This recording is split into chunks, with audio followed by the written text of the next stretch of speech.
Okay, so we're gonna start looking at some running videos. Let's see. Okay. Click on this one, I guess, just to start with. Okay, let me see. I can just make this bigger. Okay. All right, so this is just running April 22nd. Where are we? Oh yeah, okay, so this was like a month ago. All right. I mean, just listening to it, it sounds off. Let me see if I can turn it up a little bit, actually. So it sounds off because it sounds like it's just a really loud smack on the ground. It sounds like this sound. That doesn't make sense. It makes sense to me.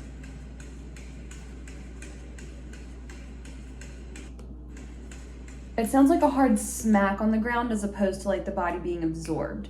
And that's just something that I think with time I've grown used to hearing. So another thing I'm looking for is like, is there any hip shift here? So instead of letting it just play, let's look. Okay, so body weight being absorbed here. Good. Okay, so my full weight's there actually really isn't much of a shift, but if you wanted to say like maybe the left hip looks like it's just a smidge higher than the right, like really not that much. So I'm actually kind of shocked about that. I usually have like weak hips, or used to have weak hips, so that's goes to show how well my accessory work's been going. All right, and then keeping it slow, full body weight on this side. Yeah, same kind of thing. Like honestly, there's really not a shift that I can see here. Everything looks perfectly level with my hips, so that's okay. Great, one less thing to think about. So I'll just keep up with my accessory work.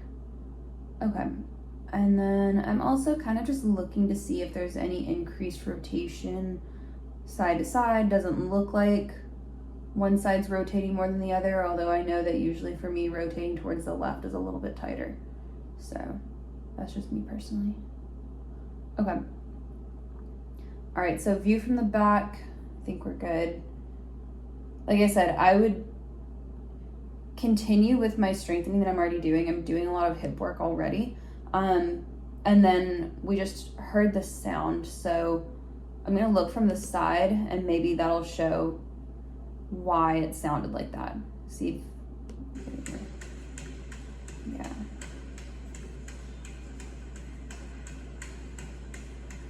Okay. So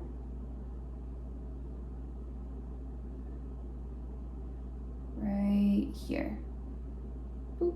It's just a boop. Let's see.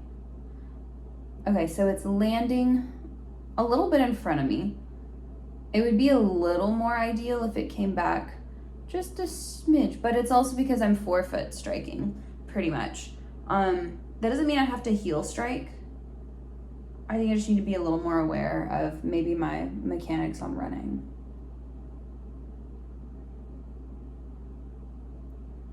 Like mechanics on the strike.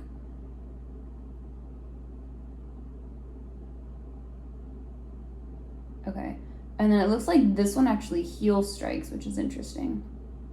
So it's like a midfoot strike here, and then like a heel strike more with that side. That's probably why it sounds weird. It sounds off because I'm striking in different spots. Okay, next thing that I'm on to is looking to see, actually no. So what I'll do for that, as far as the different striking, obviously being aware of it and trying to normalize my gait.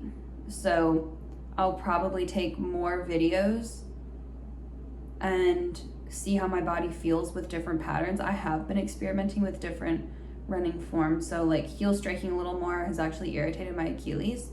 And so I think I'm gonna go more towards a soft midfoot strike.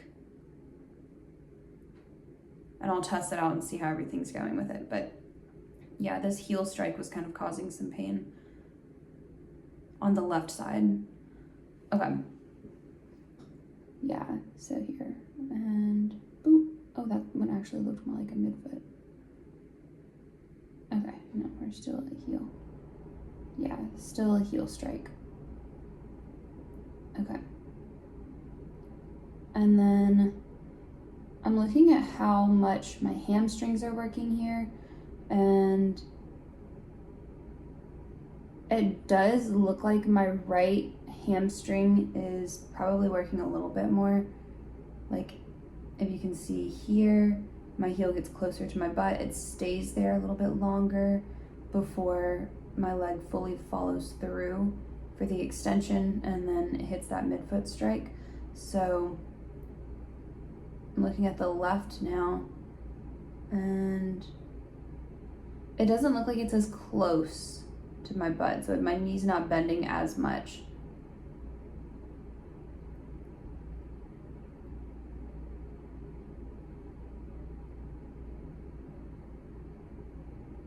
So it looks like it's not bending as much, and then it's just really quickly extending out to try to get that heel strike in, versus the right side, which bends, stays bent, it's tighter, and then it can get that midfoot strike.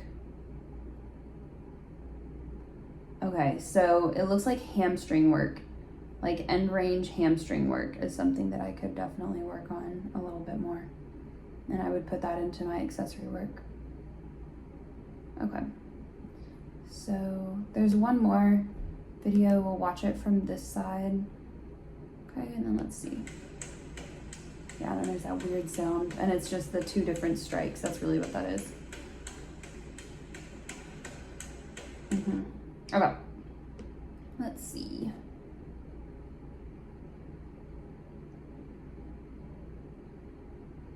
Okay, don't know why I just paused there for so long.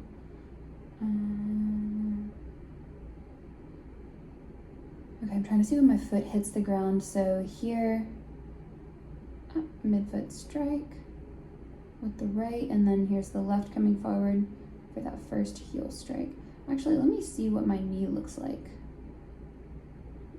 Should I have better? I might need to go back to the other video.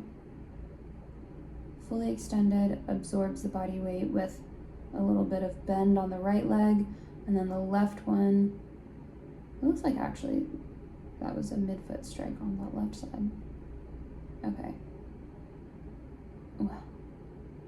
Am I just midfoot striking now? On both?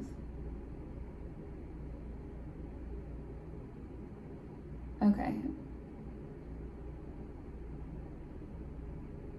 Okay, in this angle, it looks like I'm midfoot striking on both, so maybe I just decided to do that because my cameraman moved. So, great going. Okay. Cool, well, I guess that fixed that heel strike. There we go.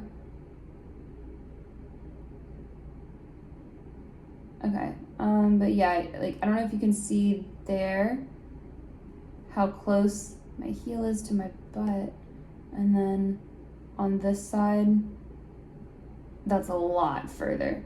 That gap is significant compared to the other side.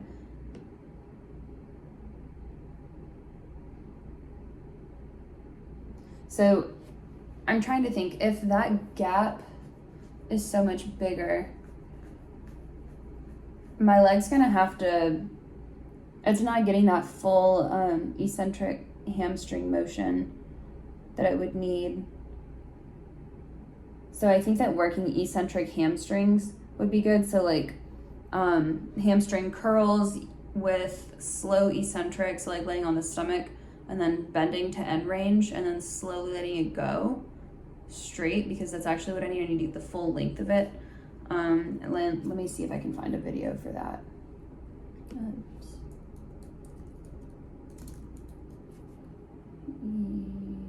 Yes. Okay, maybe this one. That's what I want.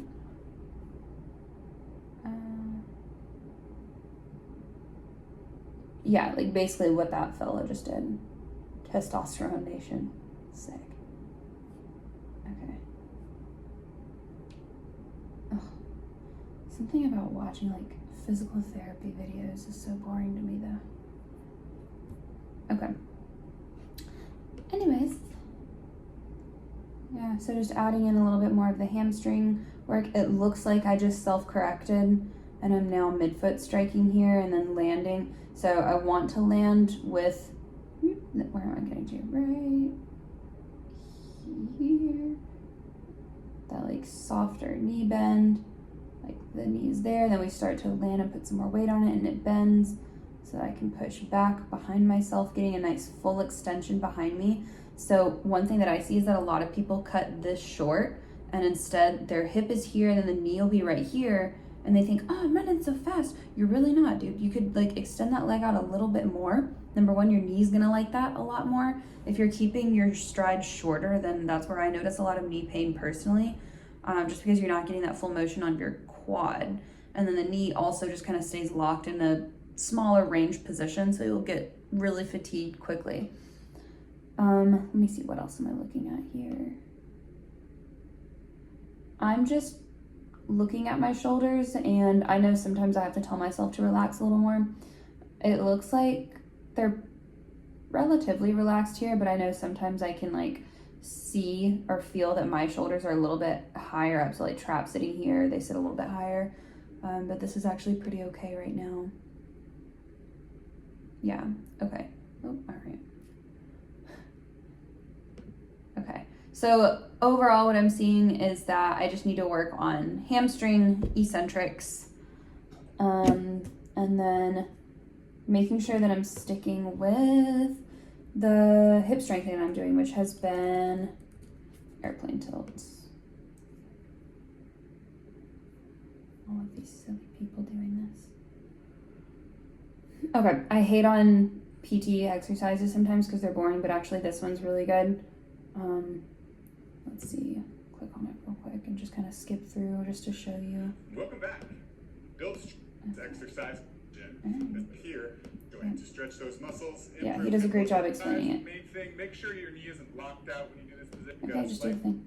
Gauge. So when you're at the bottom of the position, you want to be in a nice T. You don't want this back leg just kind of hanging out.